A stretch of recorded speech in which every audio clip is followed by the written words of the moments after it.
Baik, terima kasih. Assalamualaikum warahmatullahi wabarakatuh.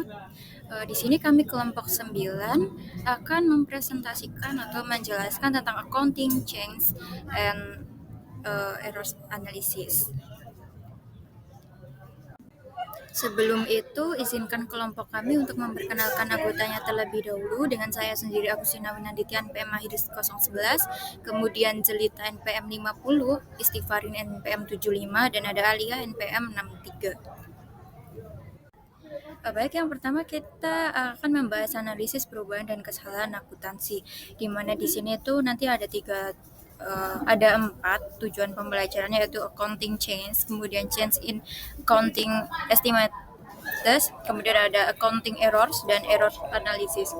Nah, di sini tuh diperlukan pembandingan yang valid karena kerangka kerja konseptual IASB itu menjelaskan keterbandingan termasuk konsistensi sebagai salah satu karakteristik kualitatif yang berkontribusi terhadap kegunaan informasi akuntansi.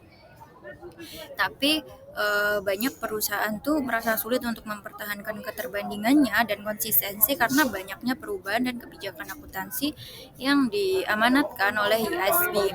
Nah, ini ada IFRS baru dan amandemen sebagian, yaitu ada instrumen keuangan IFRS 9, yaitu di IAS 39 yang berlaku, itu diukur sebagai persyaratan untuk liabilitas. Tetapi porsi perubahan nilai wajar liabilitas yang timbul dari perubahan risiko kredit entitas itu akan disajikan dalam pendapatan komprehensif lain. Jadi nanti bukan dalam laporan laba rugi. Kemudian ada IFRS 15 sebagai pengakuan pendapatan dan IFRS 15 amandemen. Kemudian IFRS 16 atas sewa. Nah, kemudian langsung aja kita membahas tujuan pembelajaran 1. Kita akan membahas perubahan akuntansi. Dengan latar belakang alternatif akuntansi itu biasanya mengurangi komparabilitas informasi keuangan antara periode dan antar perusahaan. Nah, alternatif ini tuh juga mengaburkan data trend historis yang bermanfaat. Yang pertama itu ada di sini IASB telah menetapkan kerangka pelaporan yang melibatkan 2 jenis perubahan akuntansi. Yang pertama ada perubahan kebijakan akuntansi. Di sini itu kebijakan yang berlaku ke kebijakan akuntansi yang berlaku lainnya. Misalnya suatu perusahaan tuh mengubah metode akuntansi untuk keuntungan dan kerugian aktuaria dari pendekatan koridor menjadi pengakuan langsung. Nah, kemudian kedua ada perubahan estimasi akuntansi, yaitu perubahan yang terjadi akibat informasi baru atau adanya pengalaman tambahan. Misalnya tuh kayak perusahaan A ya, itu tuh baru-baru ini merevisi estimasi masa manfaat properti yang dapat disusutkan karena modifikasi dalam proses produksinya. Jadi karena adanya modifikasi tadi di dalam suatu proses perusahaannya, nah itu mengakibatkan informasi baru itu tercipta. Kemudian kategori ketiga itu memerlukan perubahan dalam akuntansi, meskipun telah diklasifikasikan sebagai perubahan akuntansi.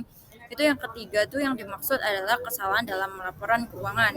Nah, ini tuh disebabkan oleh kesalahan matematika, kesalahan dalam penerapan kebijakan akuntansi, atau kelalaian maupun penyalahgunaan kayak gitu. Nah, terus selanjutnya kita langsung membahas aja buat perubahan kebijakan sendiri. Nanti itu di sini kita ada 3 pendekatan yang mungkin untuk melaporkan perubahan kebijakan itu, yaitu untuk melaporkan kebijakan saat ini, lalu melaporkan perubahan secara retrospektif, dan yang ketiga itu melaporkan perubahan secara prospektif, yaitu di masa depan gitu. Baiklah, di sini itu ada tantangan perbandingan kuadrat, yaitu sebagaimana dibahas dalam yang slide pertama tadi. Perubahan akuntansi itu bisa menimbulkan tantangan komparabilitas atau konsistensi ketika mengevaluasi perusahaan dari waktu ke waktu. Nah, biasanya tuh ini ada tabel ya teman-teman, yang itu banyak IFRS-nya, yaitu tabel itu merupakan ringkasan standar akuntansi terbaru dengan tanggal efektifnya.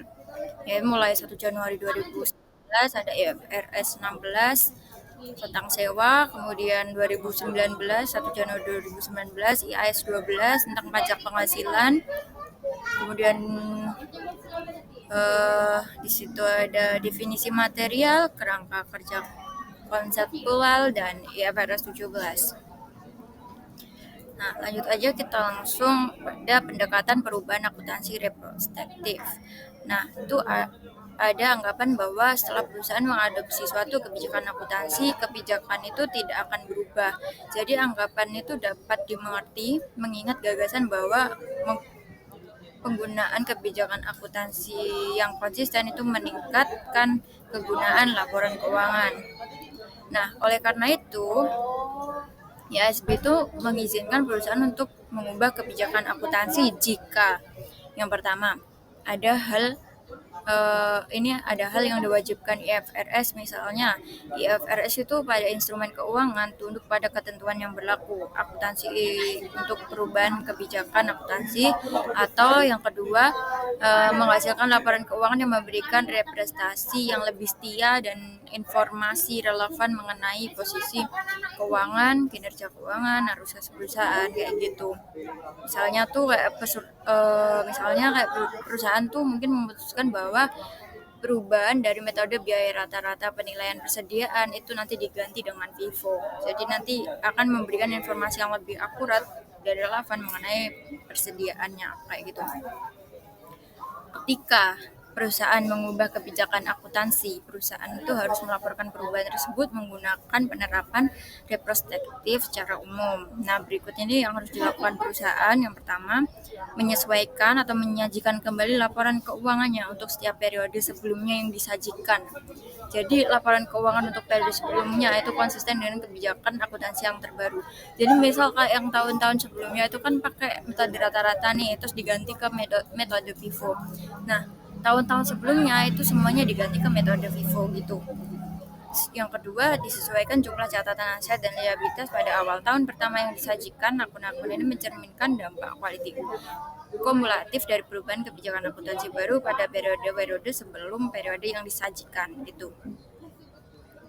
Nah, ini ada perubahan akuntansi retrospektif jangka panjang.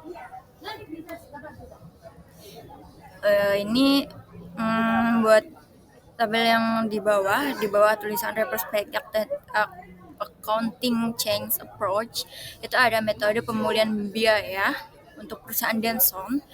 Itu bagian laba rugi tapi sebagian aja.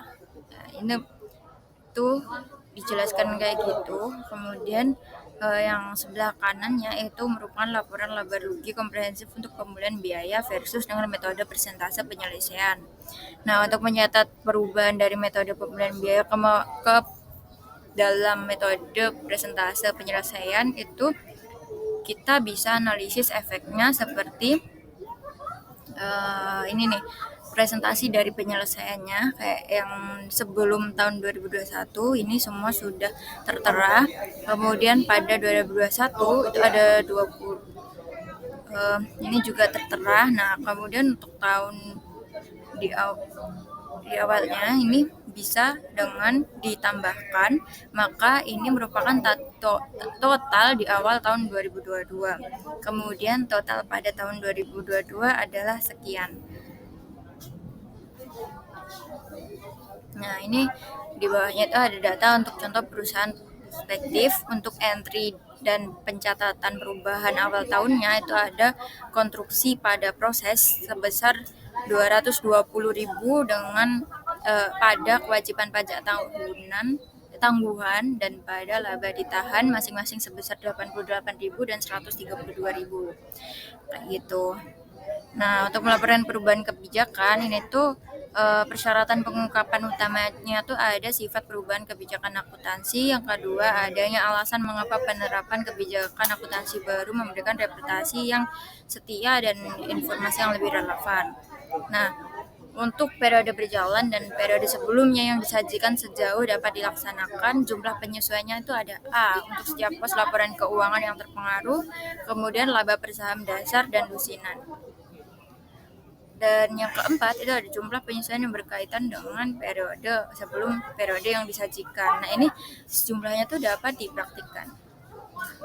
Jadi semua pengungkapan di sini tuh berkaitan dengan perubahan sukarela dalam kebijakan akuntansi. Jadi setiap perubahan dari metode biaya rata-rata menjadi FIFO itu biasanya tuh untuk pengukuran persediaan.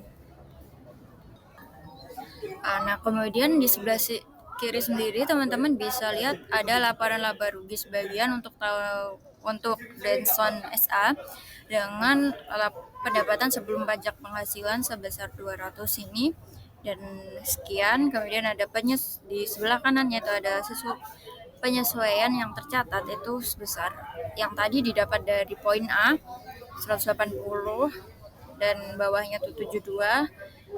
Ketika dijumlahkan nanti itu 180 dikurang sama 72 maka dapat pendapatan bersih itu 108. Nah, itu catatan A itu merupakan perubahan metode akuntansi untuk kontrak jangka panjang. Jadi perusahaan ini tuh nyatet pendapatan dan biaya untuk kontrak konstruksi jangka panjang dengan metode persentase penyelesaian. Maksudnya tuh dari waktu ke waktu pada tahun 2022. Sedang pada semua tahun sebelumnya pendapatan dan biaya itu ditentukan dengan metode pemulihan biaya atau titik waktu.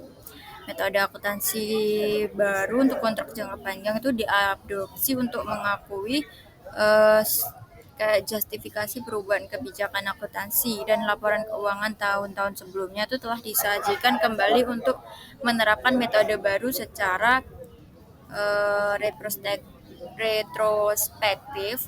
Jadi untuk tujuan pajak penghasilan, metode pemulihan biaya itu nanti dilanjutkan. Nah, dampak perubahan akuntansi terhadap pendapatan tahun 2022 adalah peningkatan sebesar 6.000 yang ada di tabel. Kemudian itu 6.000 itu setelah pajak terkait ya, dan sebagaimana dilaporkan sebelumnya. Nah, dampak terhadap pendapatan tahun 2021 adalah peningkatan sebesar 12.000 euro setelah pajak terkait. Kemudian untuk saldo laba ditahan untuk tahun 2021 dan 2022 telah disesuaikan dengan dampak penerapan metode akuntansi baru secara retrospektif. Kemudian sebagian hasil dari perubahan akuntansi laba ditahan per 1 Januari 2021 itu meningkat sebesar 120.000 euro dibanding dengan yang dilaporkan menggunakan metode pemulihan biaya. Nah, itu tadi ada informasi perbandingan terkait perubahan akuntansi persentase penyelesaian. Nah, ini ada penyesuaian di bawahnya yang income statement itu ada penyesuaian laba ditahan. Sebagaimana yang sebelumnya itu salah satu persyaratan mengungkapkannya adalah menunjukkan dampak kumulatif dari perubahan tersebut terhadap laba ditahan. Jadi nanti dimulai pada periode paling awal yang disajikan bagi Denson SA tanggal tersebut tuh 1 Januari 2021 ya.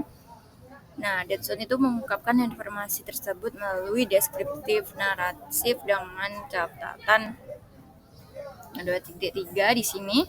Laporan laba ditahan pada 1 Januari ada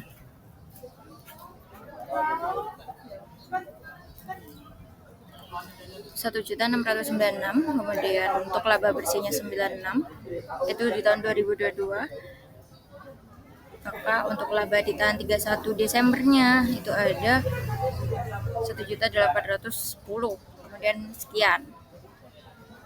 Nah, jika Denson menyajikan pernyataan perbandingan untuk tahun 2021 dan 2022 berdasarkan persentase penyelesaian, maka harus mengubah saldo awal laba ditahan di 2021.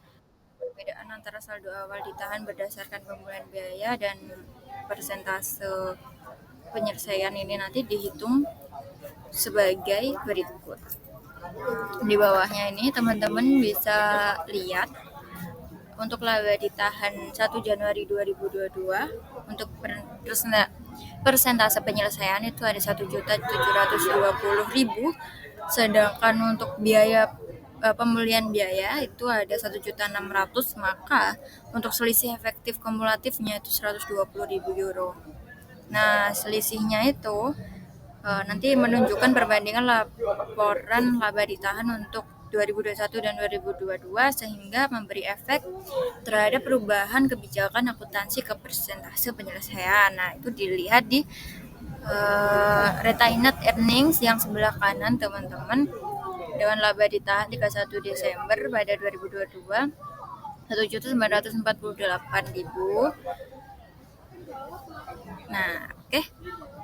Selanjutnya itu ada retrospective accounting change inventory method atau dengan metode persediaan. Nah, misal nih launcher company itu memiliki jadi dia itu nyatet persediaannya menggunakan metode biaya rata-rata pada tahun 2022. Perusahaan beralih ke metode FIFO karena manajemen percaya pendekatan itu memberikan ukuran yang tepat. Nah, ini ada catatannya, informasi terkait launcher. Jadi perusahaan ini tuh operasinya tanggal 1 Januari 2020 sampai ini ketujuh. Semua efek pajak untuk ilustrasi ini tuh diabaikan. Nah, oke, maka di sini ada perubahan atau menunjukkan laporan laba rugi, laporan laba ditahan, laporan posisi keuangan, dan laporan arus kas lancar untuk tahun 2020 sampai 2021 dengan biaya rata-rata. Nah, teman-teman bisa lihat sendiri ini di sebelah kiri itu ada laporan laba ruginya, itu dengan sales 2020, 2021, 2022. Kemudian yang sebelah kanan sendiri itu ada laporan laba rugi juga dengan metodenya beda-beda ya. Ini ada laporan arus kas menggunakan metode FIFO dengan sama dengan laporan kas menggunakan metode biaya rata-rata. Ya, oke. Maka entry untuk mencatat perubahan metode FIFO pada awal tahun 2022 itu ada inventaris pada laba ditahan sebesar 5.000. Nah, ini tuh didapatnya dari yang tadi FIFO, yang dari FIFO itu tahun 2020 120 dengan biaya rata-ratanya 122. Jadi perbedaan pendapatannya ada 2.000. Untuk yang tahun 2021 dengan metode FIFO itu ada 100.000, sedangkan biaya rata-rata ada 103. Perbedaan pendapatannya ada 3.000, maka total pada awal tahun 2022 itu ada untuk FIFO-nya 220.000 dikurangin dengan biaya rata-ratanya yaitu 225.000, maka didapat perbedaan pendapatan sebesar 5.000. Nah, itu jurnalnya tadi didapat dari perhitungan itu ya. Nah, untuk melaporkan perubahan kebijakannya, nah ini tuh nanti ada efek ketidaklangsungan. Salah satunya tuh ada ketidakpraktisan, di mana perusahaan itu tidak boleh menggunakan penerapan retrospektif jika salah satu kondisi berikut ada. 1. Perusahaan itu tidak dapat menentukan dampak penerapan retrospektif. Kedua, penerapan retrospektif itu memerlukan asumsi tentang maksud manajemen pada periode sebelumnya dengan periode sesudahnya. Dan yang terakhir itu ada penerapan retrospektif memerlukan estimasi yang signifikan untuk periode sebelumnya dan perusahaan tidak dapat secara objektif memverifikasi informasi yang diperlukan untuk membatalkan estimasi ini. Oke, selanjutnya dijelaskan oleh rekan saya. Selanjutnya mengenai change in accounting estimates atau perubahan estimasi akuntansi. Nah, untuk menyusun laporan keuangan, perusahaan harus memperkirakan dampak kondisi dan peristiwa di masa mendatang. Misalnya seperti item-item berikutnya memerlukan estimasi. Yang pertama ada utang majat, yang kedua keusangan inventaris, yang ketiga masa manfaat dan nilai sisa aset, yang keempat periode yang diuntungkan oleh biaya yang ditangguhkan, yang kelima kewajiban atas biaya garansi dan pajak penghasilan, yang keenam cadangan mineral yang dapat dipulihkan, yang ketujuh perubahan estimasi penyusutan, yang terakhir yang kedelapan nilai wajar aset keuangan atau liabilitas keuangan. Selanjutnya mengenai prospektif pelaporan. atau pelaporan prospektif, yaitu perusahaan melaporkan perubahan estimasi akuntansi secara prospektif, yang artinya perusahaan tidak boleh menyesuaikan hasil yang dilaporkan sebelumnya untuk perubahan estimasi. Sebaliknya, mereka memperhitungkan dampak dari semua perubahan estimasi dalam satu periode perubahan jika perubahan tersebut hanya memengaruhi periode tersebut, misalnya seperti perubahan estimasi jumlah piutang tak tertagih yang hanya memengaruhi pendapatan periode berjalan, atau periode perubahan dan periode mendatang jika perubahan tersebut memengaruhi keduanya, misalnya seperti perubahan estimasi masa manfaat aset yang dapat disusutkan memengaruhi beban penyusutan pada periode berjalan dan mendatang. Kemudian pada gambar ilustrasi 22.13 itu menunjukkan perhitungan untuk nilai buku setelah penyusutan 5 tahun dengan ilustrasi soalnya bisa dilihat pada buku. Kemudian pada gambar yang kedua itu terdapat ilustrasi untuk perhitungan penyusutan setelah perubahan estimasi dengan rumusnya itu biaya penyusutan sama dengan nilai buku aset dibagi sisa masa pakai. Oke, di sini perkenalkan, nama saya Nidia Maulidina akan menjelaskan mengenai accounting error atau kesalahan yang ada dalam praktik-praktik akuntansi. Oke. Nah, di sini pertama-tama kita akan memahami dulu mengenai jumlah kasus dari kesalahan akuntansi yang perlu di restatement ulang. Nah, di mana nantinya itu kira-kira akan ada terjadi kesalahan apa aja ketika di dalam pencatatan akuntansi itu. Nah, dalam di sini kesalahan akuntansi itu sering muncul sekali ketika perusahaan itu tidak menerapkan praktik akuntansi yang benar. Nah, atau secara tidak langsung yaitu tidak mengikuti pedoman dari sistem catatan akuntansi yang baik. Nah, akibatnya investor itu mungkin tidak dapat mengetahui secara penuh bagaimana kesalahan-kesalahan ini dapat memengaruhi informasi keuangan perusahaan. Secara umum, accounting error dapat terjadi melalui beberapa cara. Di sini saya akan menjelaskan 3 jenis utamanya. Yang pertama ada improper change in accounting policy. Dimana di sini itu adalah perubahan kebijakan akuntansi yang tidak tepat. Nah, di sini terjadi karena perusahaan itu berpindah dari kebijakan yang tidak sesuai dengan standar menjadi kebijakan yang dapat diterima, tetapi proses perpindahannya dilakukan secara tidak benar atau tidak sesuai dengan aturan. Di mana dalam perubahan kebijakan yang tidak tepat itu dapat menyebabkan penyajian laporan keuangan menjadi keliru. Yang kedua ada mathematical mistake, yaitu kesalahan matematis, di mana kesalahan sederhana seperti ini itu seperti kita salah menjumlah, salah menghitung saldo, atau misalnya salah menginput angka pada lembar perhitungan persediaan. Walaupun terdengar sepele, kesalahan ini bisa berdampak besar pada jumlah akhir laporan keuangan. Yang ketiga ada errors related to estimate, yaitu kesalahan yang berhubungan dengan estimasi, di mana kesalahan ini terjadi ketika perusahaan itu gagal menyiapkan estimasi yang wajar dengan etikat baik dalam akuntansi, yang dimana banyak pos membutuhkan taksiran seperti nilai piutang terkait, umur manfaat aset, atau persediaan usaha. Jika estimasi itu dilakukan dengan tidak hati-hati, maka hasilnya bisa menyesatkan dan mempengaruhi laporan keuangan secara keseluruhan. Nah, untuk selanjutnya di sini aku akan menjelaskan mengenai kategori di mana itu ada beberapa yang harus disusun. Nah, di mana di sini itu ada kategori kesalahan akuntansi yang dapat menyebabkan terjadinya restatement. Yang pertama ada expense recognition, yaitu kategori pertama ini adalah pengakuan beban, di mana kesalahan ini terjadi ketika perusahaan mencatat beban di periode yang salah atau dengan jumlah yang keliru. Yang kedua ada revenue recognition, yaitu pengakuan pendapatan.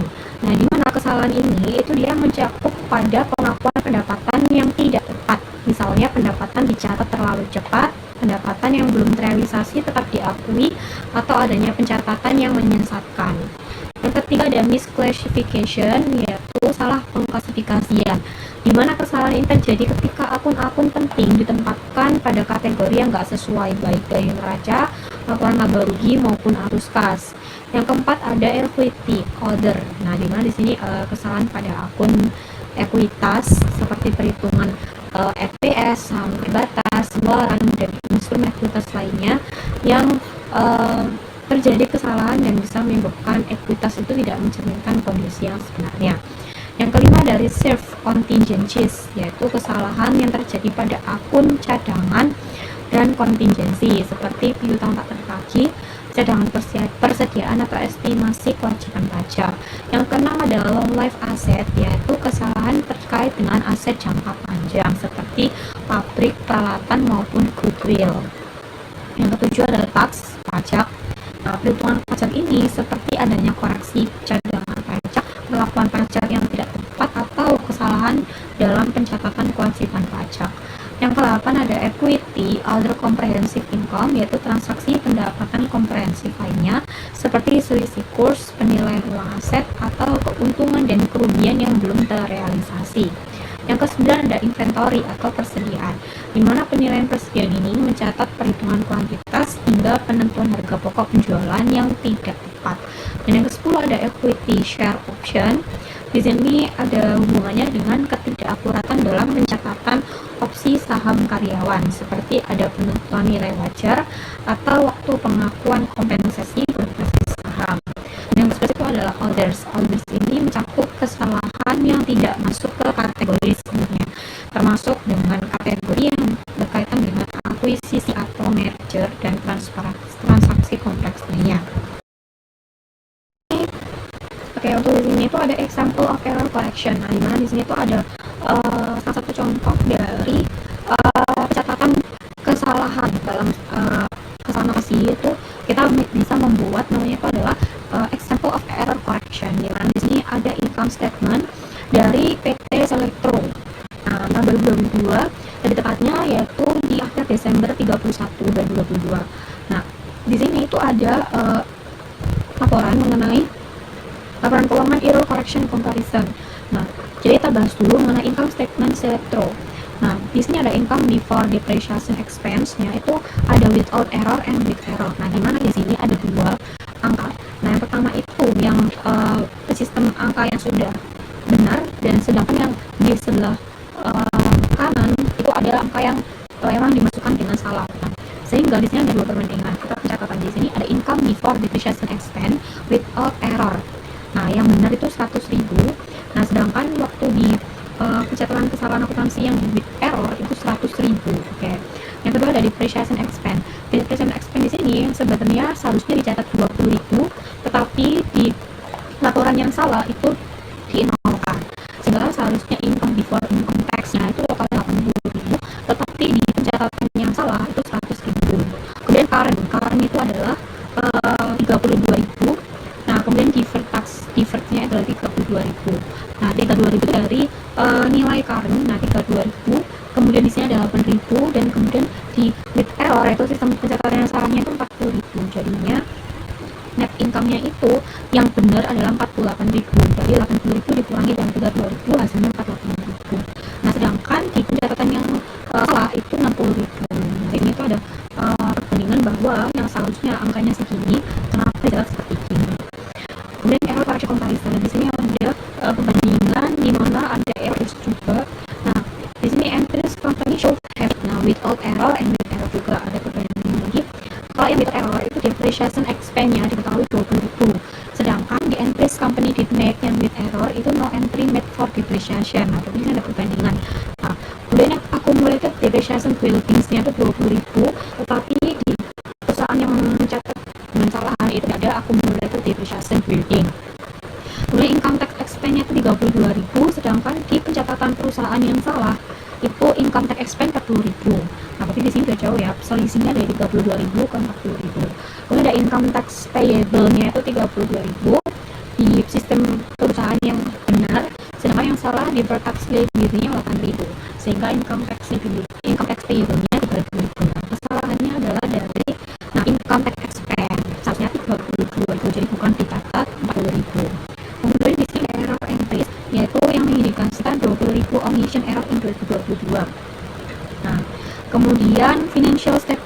presentation. Nah, untuk financial statement presentation itu sendiri, di mana yang mengasumsikan bahwa PT Selektro ini akan memulai retained earning balance-nya di tanggal Januari 2023 sebesar 350.000. The company reports net income 400.000 di 2023. Nah, PT Selektro retained earning statement for the year ended Desember 31 2023, di mana retained earning Januari tanggal 1 as report dilaporkan sebesar 350.000, correction of an error depresiasinya 20.000, next applicable income tax reduction 8.000, dimana ini 12.000 itu dari 20.000 dikurang 8.000 sama dengan 12.000.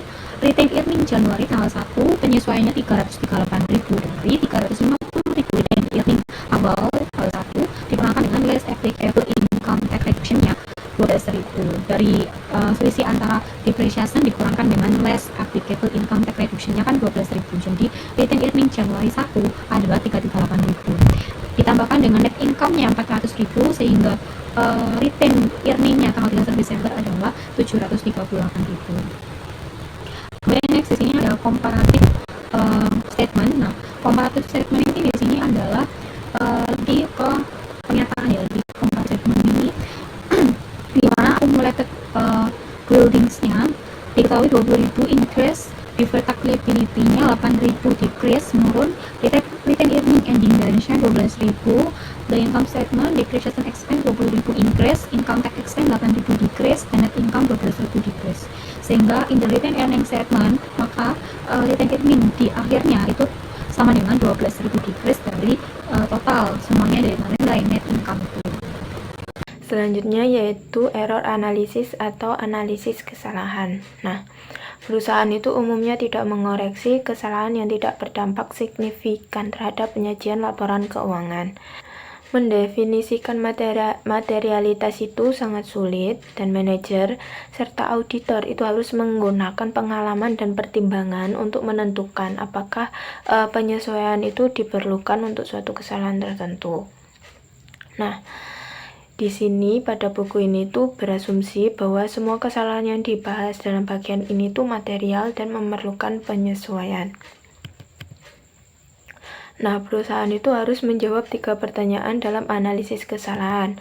Yang pertama yaitu jenis kesalahan apa yang terlibat. Yang kedua yaitu entry apa yang dibutuhkan untuk mengoreksi kesalahan. Dan yang ketiga yang terakhir yaitu setelah kesalahan ditemukan, apakah laporan keuangan perlu disajikan kembali? Jika iya, itu bagaimana caranya? Nah, seperti yang ditunjukkan sebelumnya, perusahaan itu memperlakukan kesalahan sebagai penyesuaian periode sebelumnya dan melaporkannya pada tahun berjalan sebagai penyesuaian terhadap saldo awal laba ditahan. Nah, ketika sebuah perusahaan itu menyajikan pernyataan perbandingan, ia menyatakan kembali pernyataan sebelumnya yang terpengaruh untuk mengoreksi kesalahan. Nah, di sini jenis kesalahan ini tuh dibagi menjadi 3. Yang pertama yaitu kesalahan laporan posisi keuangan. Nah, kesalahan dalam laporan posisi keuangan ini tuh hanya mempengaruhi penyajian akun aset, liabilitas, atau ekuitas. Ketika kesalahan ini tuh ditemukan, perusahaan itu mengklasifikasikan ulang pos tersebut ke posisi yang semestinya. Jika perusahaan menyusun laporan perbandingan yang menyantumkan tahun kesalahan, perusahaan harus menyajikan kembali laporan posisi keuangan untuk tahun kesalahan dengan benar. Nah, jenis kesalahan yang kedua yaitu kesalahan laporan laba rugi. Nah, kesalahan laporan laba rugi ini tuh melibatkan klasifikasi pendapatan atau beban yang tidak tepat. Nah, kesalahan klasifikasi ini itu tidak berpengaruh pada laporan posisi keuangan dan tidak berpengaruh pada laba bersih. Nah, perusahaan itu wajib membuat entry reklasifikasi ketika menemukan kesalahan jika penemuan tersebut dilakukan pada tahun yang sama dengan terjadinya kesalahan. Tetapi jika kesalahan terjadi pada periode sebelumnya, perusahaan itu tidak perlu membuat entry reklasifikasi pada tanggal penemuan karena akun-akun untuk tahun berjalan telah dinyatakan dengan benar.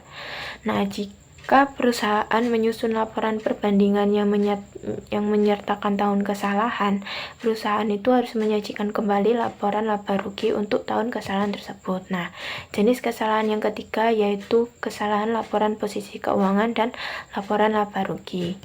Nah, dampak dari kesalahan ini itu adalah mengecilkan beban, mengecilkan kewajiban, dan melebih-lebihkan laba bersih untuk periode tersebut.